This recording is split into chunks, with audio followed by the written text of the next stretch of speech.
Hi, everybody. Welcome to our last Lunchinar of the school year. Today's topic is accessing school Medicaid resources. Hey, I'm Bob Bundy, your presenter. You know, during a year, lots of people contact me either with phone calls or email, and they're asking about particular information. Sometimes they ask where they might be able to find some information. They just need somebody to point them in the right direction. Now, over the years, I've done lots of research projects in school Medicaid in my business, of course, and for my customers. And some of those things require lots and lots of investigation. Some of that information is really super easy to find. And some of that information is just impossible. It's just not out there, really. So I thought today I would share some places where I look or some resources that I use when I need information on school Medicaid. So my objectives for today are to share what types of data resources you might be able to tap into in your state. Second, where you can find some of this information and maybe where some of this information is buried in different resources, and maybe a little bit at the end, how to decipher some of the regulatory information or slog your way through some of these resources. Now, one other quick note for today. I am going to refer to websites. I've got lots of places to take us on today's session, but these are not actual websites. There's always trouble on a live Lunchinar when you try to access websites. The websites are down or you get slow response or something like that. So what I did is before the webinar, I went out to all these places, took the screenshots, and I imported them here so that we can see them.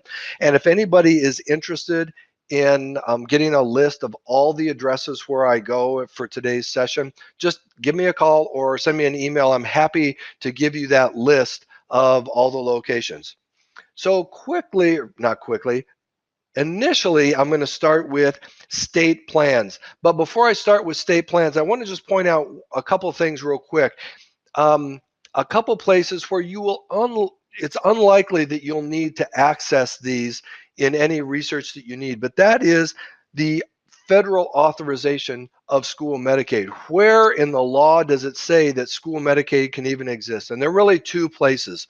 First one is Title 19 of the Social Security Act from 1965. That authorizes Medicaid, not school Medicaid, just Medicaid in general, the big Medicaid. Okay. Second thing is the Medicare Catastrophic Coverage Act of 1988. That's where school Medicaid is first discussed and authorized. And interestingly enough, that regulation does not say schools may bill Medicaid for reimbursement. What it says is there's nothing in the law preventing schools from billing Medicaid for reimbursement. So kind of an interesting way that they phrase that. And again, it's going to be unlikely, in my opinion, that most of you or any of you will ever need to tap into those resources. I have had to actually tap into the Medicare Catastrophic Coverage Act a couple different times in projects that I've been working on. So I did want to make you guys aware of those resources in case you have to go into the Wayback Machine. So let's talk about the Medicaid state plan. Medicaid calls in that Title 19 of the Social Security Act, calls for every state to develop their own state plan to define how Medicaid will be rolled out in their state. And their plan defines the services that they're going to offer. It defines which citizens are eligible and how they determine eligibility, who the providers are, what those providers' license requirements are, all that kind of stuff. All that stuff is in the state plan, including all the rules around your school Medicaid plan. So let's take a look at a couple of websites where you could go for examples of finding your state plan. So here I have a web page from Alabama, and this is Alabama's state Medicaid plan. Now, one of the things you can see is that it's nicely segmented into different sections. Sections 1, 2, 3, 4, 5, 6, and of course this page scrolls down, so there are a lot more sections than you're seeing right here. Not every state does it this way.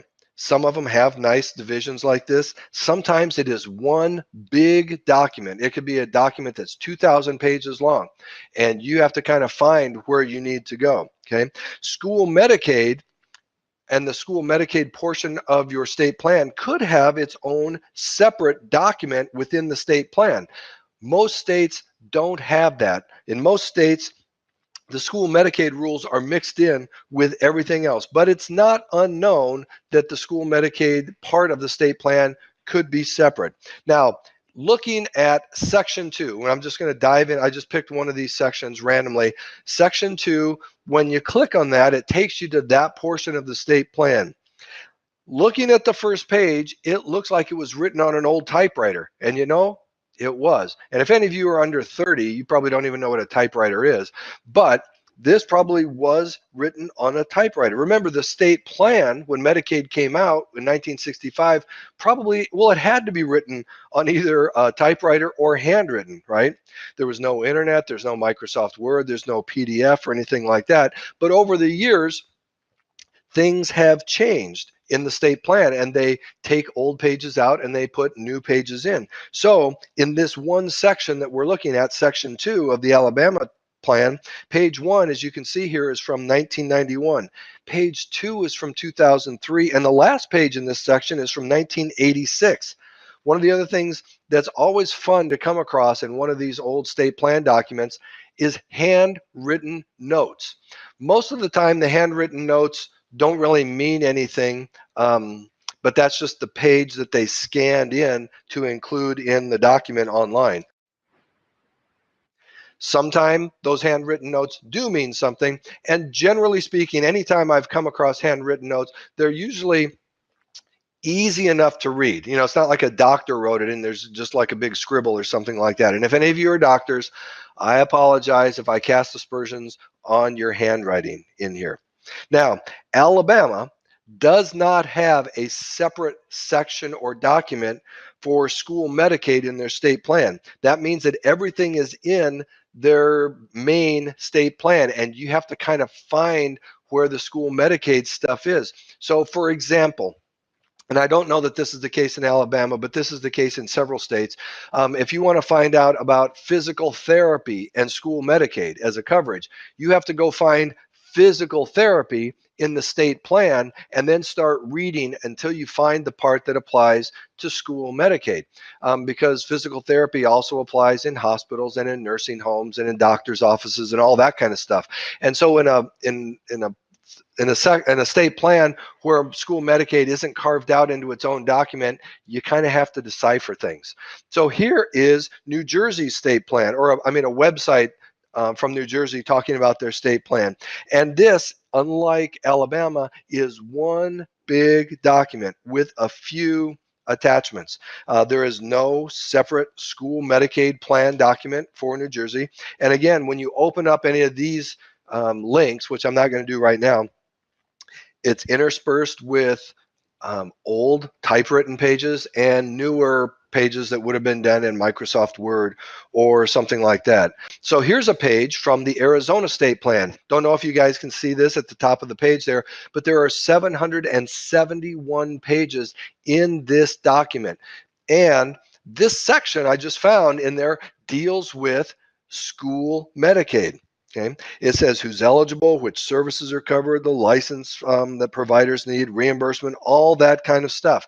So for folks in Arizona, they can pretty easily find the section that talks about school Medicaid, but it is buried in the big plan document. Now, why am I showing you this? You know, it's highly unlikely that any of you at a school district or LEA level would have to refer to the state plan when you're researching, but the state plan is the official document that governs, you know, what's in your school Medicaid program. So if there's ever a question about, you know, how to interpret something or what's included or what's not included, you go to the state plan to get those details. So I encourage everybody who's listening to at least get familiar with your state plan, where it is, and kind of know where the school Medicaid pieces are in case you have to look it up. If you're from the state Medicaid agency, and I know we have a lot of those folks who are joining the Lunchinars now, you're already familiar with this stuff, right? I mean, you live with the state plan every day.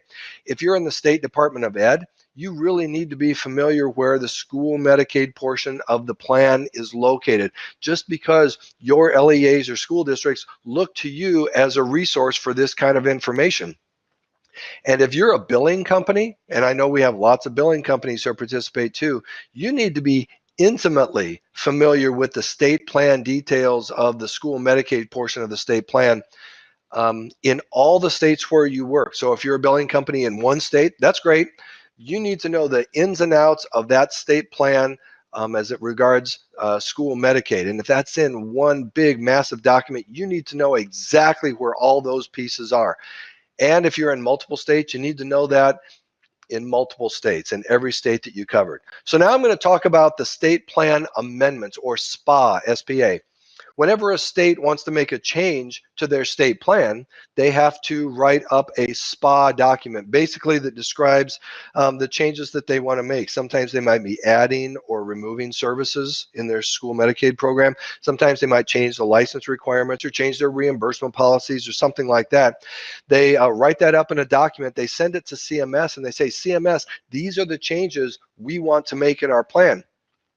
And they cannot put those changes into effect until CMS approves that SPA. Now, sometimes CMS will approve it and then make it retroactive to months or years back, but the state cannot start utilizing that change until they get that approval from CMS. So here's a page, a web page from Texas, and it lists their recent SPAs. Now, this is, as you can see from the dates, from 2017.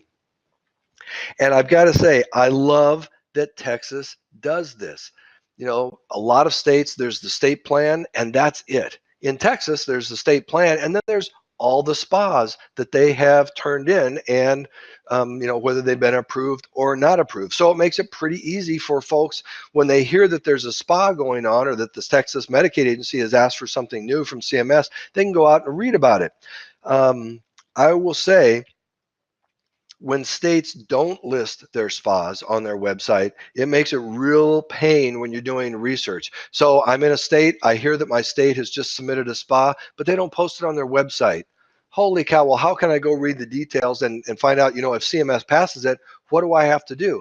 Well, you have to do sometimes a lot of research and a lot of digging, and sometimes you actually have to call the state Medicaid agency to get those kind of documents. There's nothing real secret about it or anything like that, but not all states are like Texas where they publish it.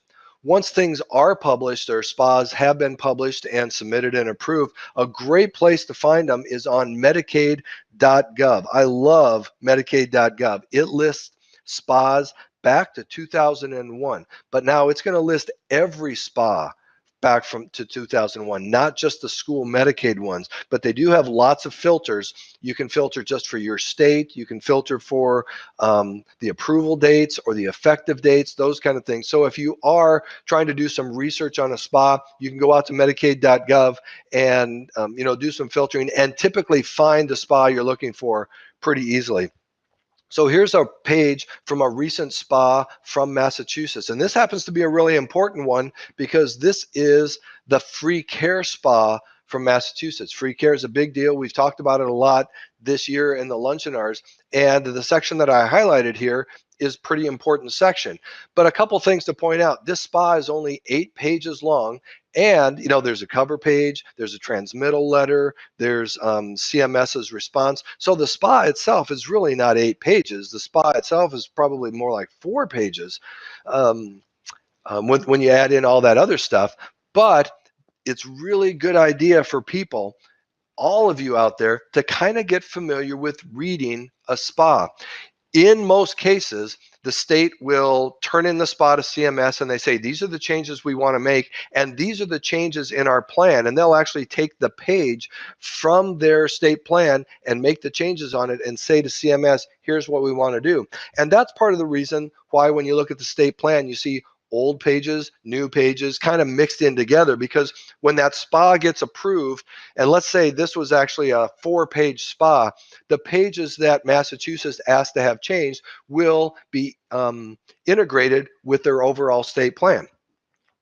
You should get used to reading these. The part that I have highlighted there is a big deal in free care. If any of you are from state Medicaid agencies and you're thinking about free care in your state, you should be looking at this SPA and that paragraph, because that is describing how Massachusetts is going to handle the reimbursement determination for free care. So it's just one little section of a SPA. But again, I encourage people to go out and get familiar with where the SPAs are, read a few of them. Even if the SPA doesn't have anything to do with school Medicaid, just kind of get used to the way your state words the SPAs when they turn it in.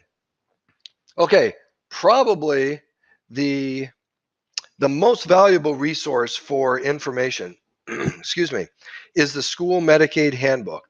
Not every Medicaid agency creates a separate school Medicaid handbook, but every agency does have a provider handbook.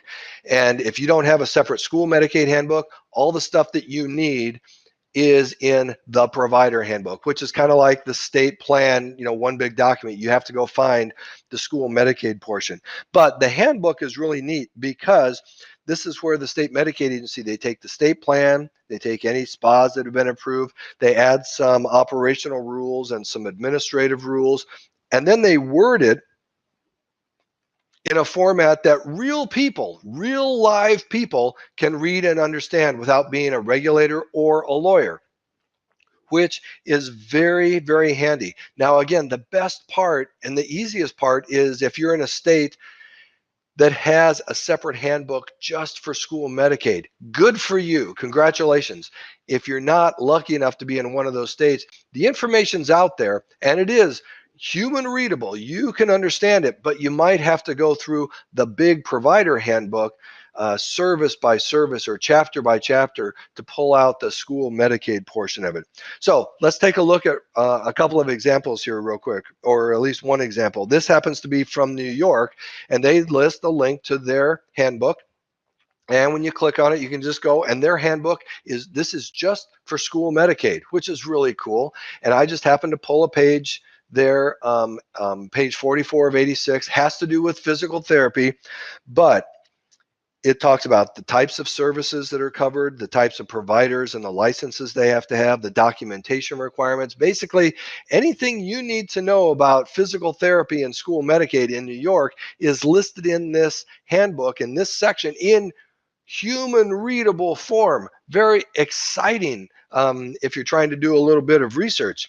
Now, one caution here. If there is a discrepancy with what's in the handbook and what's in the state plan will win, right? Because that is the authorizing and approved document from CMS. The handbook is basically somebody's attempt to make that state plan easy to understand for people who have to implement it in our case, school districts or doctor's offices or something like that. Now, all Medicaid coordinators in a school district or an LEA or a cooperative, whatever level of things are in your state, you should know exactly where the handbook is, and you should know where to find the details. If it's a separate school Medicaid handbook, congratulations, it'll be easy to find the details. If it's a big, huge provider handbook, get familiar with where they put the school Medicaid stuff and how they word it in there. So, you don't have to know where everything is in the provider handbook, but if you need to know something about audiology and school Medicaid, you at least know how they structure it in the provider handbook. School finance officers, I think, should be very familiar with the Medicaid handbook. And again, billing companies, you need to be intimately familiar with the handbook and where all the details are. All right. Now, I'm going to make a general comment real quick about both state Medicaid agency websites and state departments of education websites. Depending on your state and which of those departments is really involved with the school districts in school Medicaid, they might or they might not have much detailed information on their website. In some states, both departments have really good information. In some website or in some states, only one of those departments might have good information for school districts or about school Medicaid. And in a few cases, neither the Department of Education or the Medicaid agency has any really great, useful information on school Medicaid. And that is a real shame. So here are a couple of examples for you guys. This one happens to be from Idaho. This one has tons of information. It's got links to documents and tools and guidance and rules and all that. I didn't really mean to make that rhyme, but it did sound a little Dr. Seussy, don't you think? You can't really tell it from the screen that I'm showing here, but you can scroll down and there's just tons of information. Another good one here is from Virginia. This is a new web page for Virginia. They've changed it since last year, the last time I looked at the Virginia web page. But Virginia is one of those states where the Medicaid agency and the Department of Ed both have really, really good information about school Medicaid on both of their websites, which is very, very cool. All right, I'm going to hop over to a couple of State Department of Ed websites, and I'm going to start with Virginia since that's what I just complimented on their information. This is the Virginia Department of Ed website, and it's got lots of information. Some of it, some very small portion of it that I've noticed overlaps with the page that we just saw on the Medicaid agency, which is called DMAS in Virginia. Some of it overlaps a little bit. These guys do a really good job of having DOE specific information on this web page and Medicaid specific information on the one that we just looked at. And so folks in Virginia at the school district level or the LEA level have really good resources that they can turn to. Another really good one for the Department of Ed is in Iowa. And again, you can't tell because I can't scroll down, but in Iowa, they have tons of resources and tools and lists and all that kind of stuff. All right, a really good resource for compliance information is the OIG Audit Report website. All of the audit reports that OIG does over the years are on their website. You can go out and read every single one of them. The only problem is, if they did 100 Medicaid audits this year and only 5 of them were school Medicaid, they're all interspersed with all the rest of the audits that are out there. So sometimes you have to kind of hunt a little bit to find the one that you're after. Now, I'll show you an easy place in a couple minutes to find all the school Medicaid OIG audits without having to hunt through all these stuff. So when you find one and you click on it, you see a page like this that gives you a paragraph about the audit, a couple paragraphs maybe, and maybe it summarizes the findings, and then a link to the full audit report. And when you click on that link, you are taken right to the audit report. The audit, the audits vary in length, maybe 40 to 60 pages, something like that. But the first 10 pages summarize the audit, they summarize the findings and the recommendations. And this is stuff that I recommend that lots of people read because it's not a tough read. It's actually very easy, and you can see what issues are impacting school Medicaid around the country, even if it's not your state. Okay, you can see what OIG is looking for and what they're finding when they're doing these kind of audits.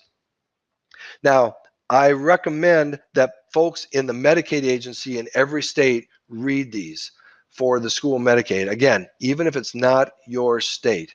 So you can see what's happening, so you can maybe take action if you know that, oh, what they found in that state, maybe it would be similar if they came to my state. You can take action. Same thing with the DOE people. You need to be aware of what's going on. And again, 10 pages of summary in an audit report like this is not a tough read. Same with billing companies. Billing companies, even if you are not dealing with a state where the audit report is generated, you need to read those reports so that you can watch out for issues that are affecting your school district customers in the states you do cover. Billing companies. Most school districts, most LEAs that I've worked with in school Medicaid work with a billing company. And your billing company websites can be really great places to get information, even if it's not your billing company. Even if it's not the state that you're in, sometimes you can find good information that can be beneficial to you from other states. Okay, so I've got a couple of examples up here. This is a billing company from New England, EDMS, and this is their page of Massachusetts resources for their school district customers. They list guidance and their training materials and forums and really good resources. Another good example is from Greenbush in Kansas. Greenbush is a cooperative that processes medical or Medicaid claims for folks around the state. And again, it's a screenshot, so you can't see everything that's on their webpage, but they have all kinds of resources and tools and training materials on their website. And you know, there are a couple of billing companies out there that have good information, but they're just for customers. So you have to log in, you have to be a customer and log in. But there are a lot, like the two that I just showed you, that just have the information available on their website. And that's a huge benefit to people. Some other quick resources. First one is NAME. NAME is the National Association for folks who are basically involved in school Medicaid. They have a great members only website. So you do have to be a member. Last time I renewed my membership, it was $50. They have articles, they have research papers, they have tools, they have forms, they have historical letters from the Department of Ed and all that kind of stuff. Really great materials. You also get access to all the NAME members, which I think is like 400 or 500 people around the country who are experts in school Medicaid. They're at the Department of Ed level, they're at the state Medicaid agency level, at billing companies, school districts. There's probably not a week that goes by during a year that I don't have some kind of communication with somebody from a billing company. Either they're asking me questions, or I'm sending them information or something like that. So even if you're a Medicaid coordinator part-time working in a school district, I always think that a NAME membership for $50 is a great way to get access to resources. We used to have a discussion group several years ago that we started on LinkedIn. Unfortunately, LinkedIn made big changes to the way their discussions group worked, and not in a good way. So last year we moved, or maybe it was this year, it was somewhat pretty recently, we moved that discussion group over to Facebook. So if you have a Facebook account, you can go look for the School Medicaid group, click the join button.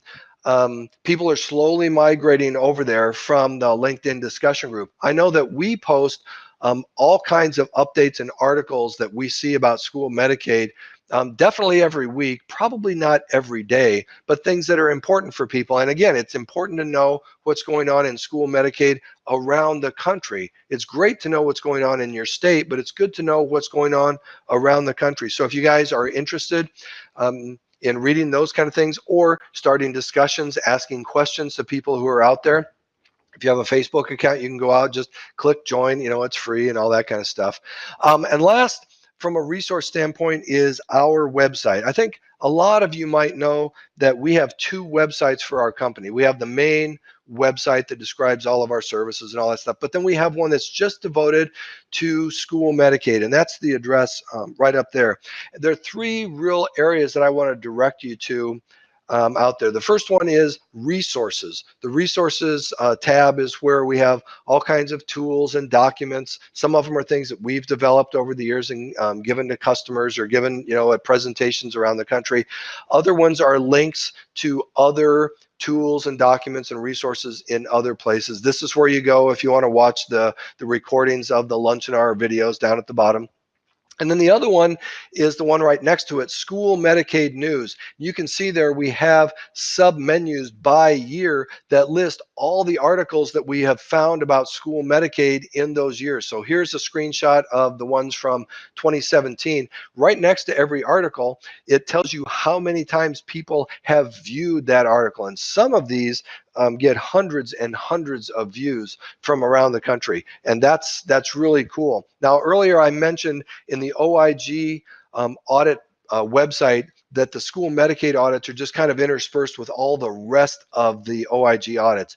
Here on the School Medicaid News link, or that menu option, we have a page that just shows all the OIG school Medicaid audits. We went back through all of their audits from 2001 and pulled out the links to the school Medicaid ones. So if you don't want to go back and go through all those OIG audit pages trying to find the school Medicaid ones, you can just go out to our website and find those there.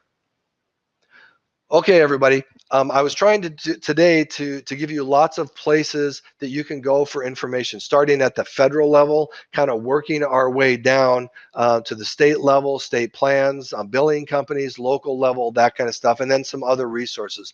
Hope this was helpful for you guys. If any of you have other locations or other resources that you tap into on a regular basis, I would love to know about it. Please call me or drop me an email or something so that I can add it to the list of really cool places where there's good information.